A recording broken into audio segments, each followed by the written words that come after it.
Hey everyone, welcome back to Folklore. Last time, we made it to the end of the fairy realm and we could go fight the Folklore right now. But instead, someone mentioned quests, and I certainly don't want to leave people in need, so let's head back to Doolin and see what kind of quests are available for us. I think it's kind of neat that the door to the Netherworld is always some kind of weird, colored shape in the sky or something, while the door back to the human world is just a door. So, there are two different kinds of quests available in the game.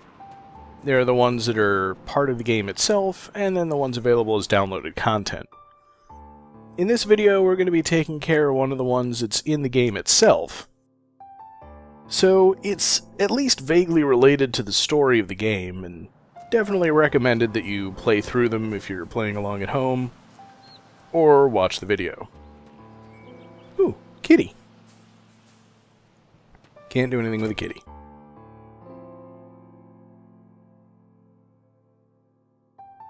So, in order to do any quests, you just come to the bar and talk to the pubmaster.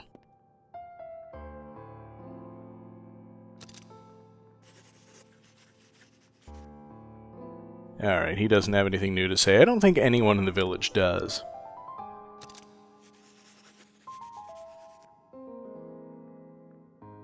Alright, he's got nothing for us in game quests. For downloaded quests, he'll always give us the full list. But at the moment, none of them are available.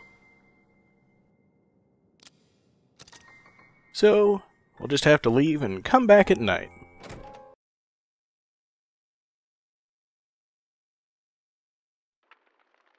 And why make you watch all of that? Gankoner's actually got some quests for us. The Gift is the one we're going to be doing today. And as I think the game made clear, you get more quests as you progress further in the Netherworlds. Who the heck is Charlie?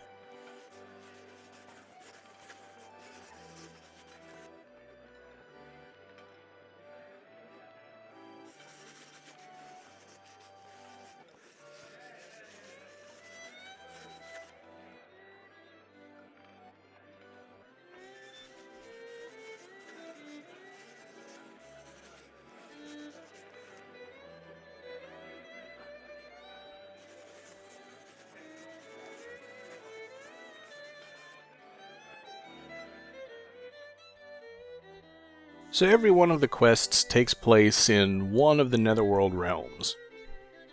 Getting as far in the game as you get to go in that quest is what unlocks the quest. And the fairies aren't around right now. But there's Demona. That's where she's been this whole chapter.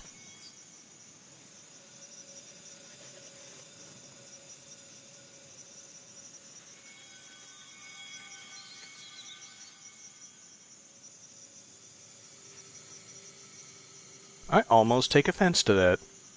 Is that a hedgehog on her shoulder? I have no idea what that's about. Jimmy? He was in the pub.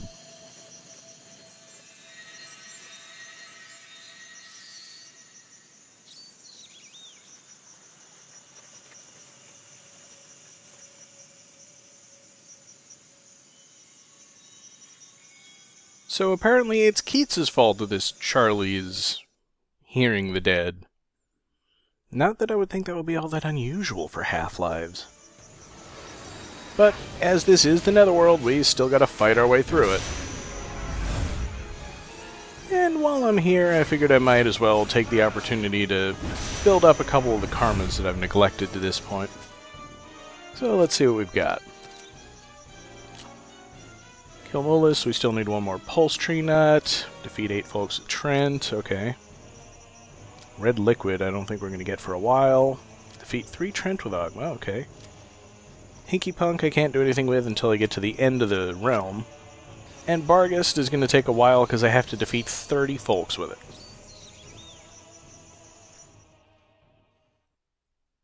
Well, no better time to start than the present, right? At least I'm still doing something.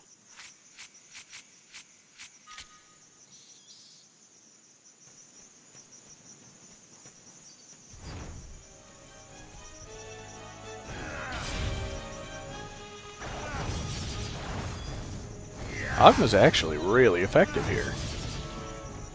But that's usually the case when they tell you to defeat a folk with a certain other folk.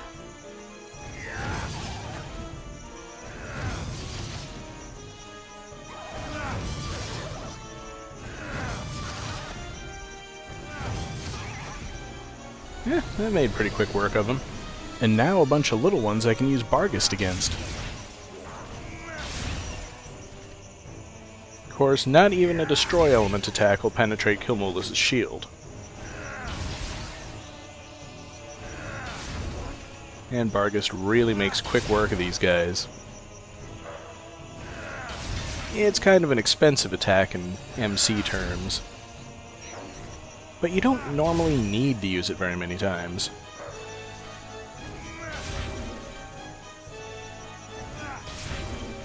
And yeah, when I was playing, I just didn't even see that pulse tree nut over there. So I think it's a pulse tree nut. Might have been a green dust. Either way, top up my life and get out of here. Nothing really interesting happens along this path, so just speed through it. At this point, I think you've seen Bargest attack enough times to get the idea of what's going on.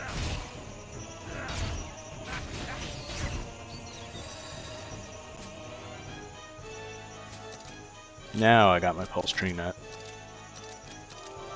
So Killmolis costs almost no MC to summon now, making it a very, very solid shield for most of the rest of the game, I think. Yes, we'll be getting other shields, but every one of them is situational.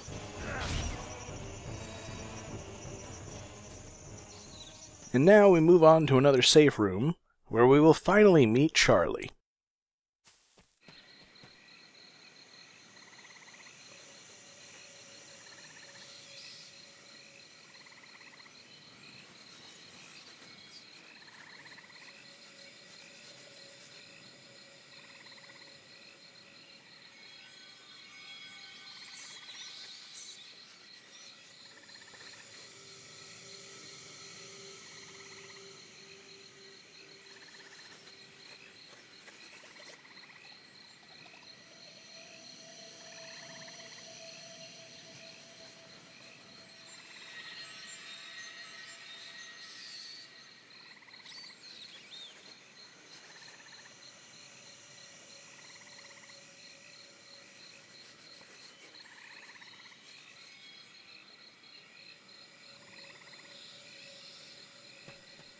A skeleton who plays a saxophone. Why not? Why not?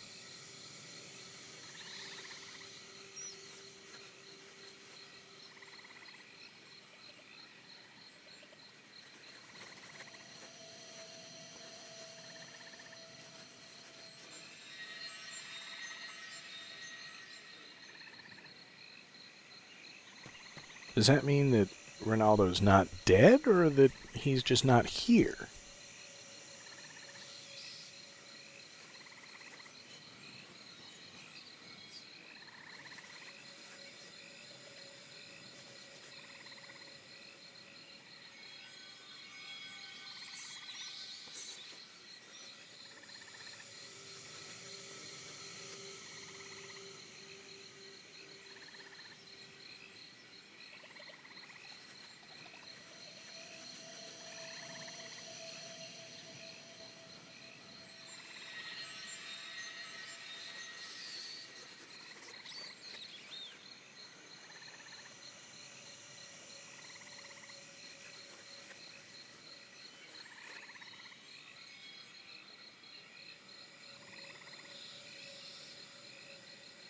So we need to figure out what Ronaldo's son wants.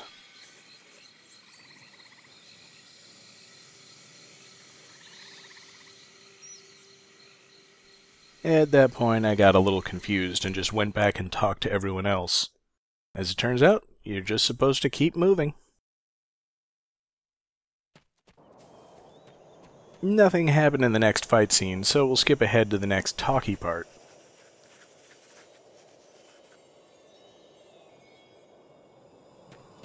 I think I've been dissed by a fairy.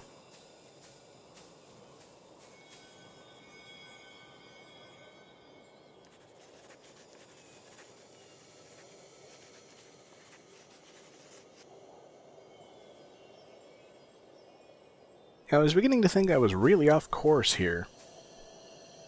Then this happened.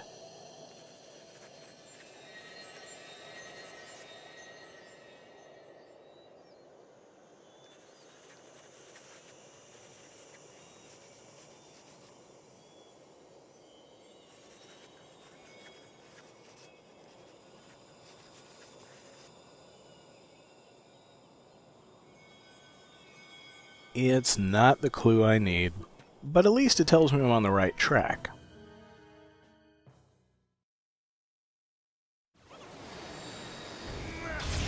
And now we get to fight a bunch more puka, as I'm told it's pronounced. Don't worry, I'll be mispronouncing a lot more things by the end of this LP.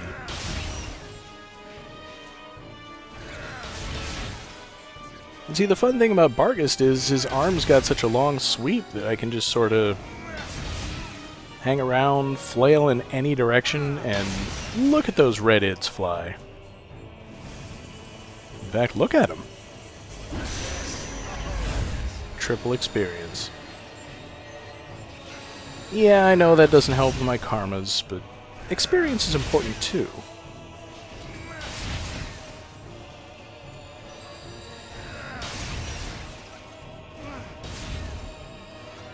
You know, as much as people knock the fighting in this game for being kinda dull, and frankly it is, there's still a lot of reward to be had.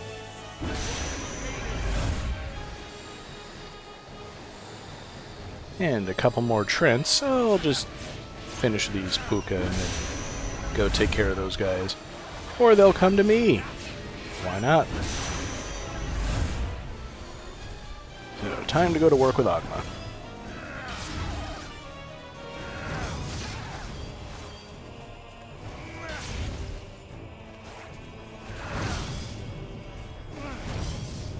Problem is, if you don't hit him just right, you only get one hit.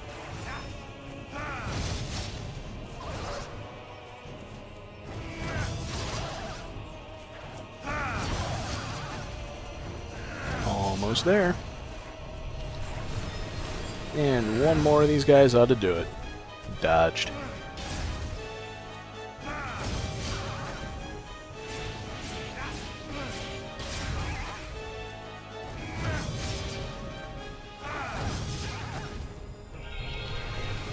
Alright, Ogma is stronger than ever. And I have to defeat 3 Spriggan with it. Spriggan, I believe, is another Chapter 4 folk.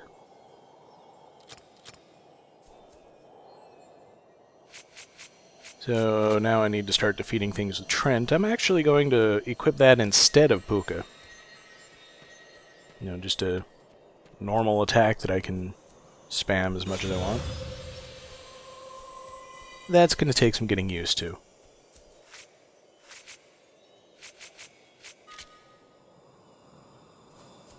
But free goodies.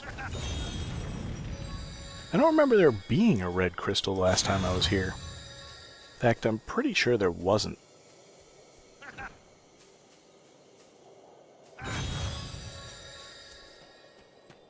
Yeah, I think fighting this way is going to be kind of uncomfortable, but we'll see.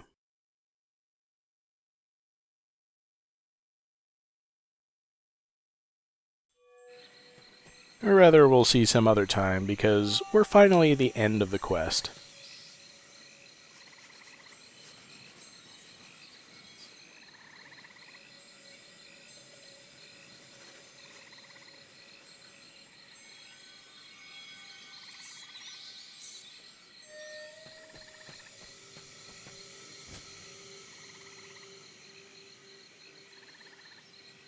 I was looking for an objective marker on the map there, but there isn't one. It does tell you what the objective is, but not where you have to go. And this is an enemy formation that I actually saw last time I was here. I saw the 3 Kilmulas dancing around the stones and didn't even notice there was an Ogma hiding behind them. Which would have been great for the actual combat video. Instead, here I am, fighting with Trent, awkwardly, and getting smacked with a giant blade head. Just want to finish these guys up, and then take on the Ogma.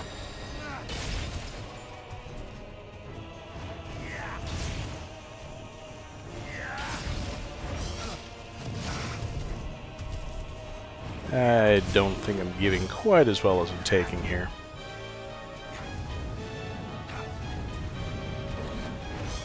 Give it some fire damage. And now I can capture it. See, now that I'm rank 2, all the red disappears from its meter in one go. And Ogma becomes slightly cheaper to use. I can't complain about that. Again, not that I plan to use it all that much, but now it's time to finish the quest.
So all he ever wanted was a copy of our magazine. And for some reason I thought I needed to keep going, but this was the save point where the quest was unlocked, so I don't need to go any further. I also don't need to backtrack all the way to where I met Ronaldo in the first place, because he's right here.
So Hervé got his magazine, his father got to get the perfect present for his son, and we get our reward. I hope everybody enjoyed this little glimpse of a side story, and keep it in mind as we continue with the chapter next time.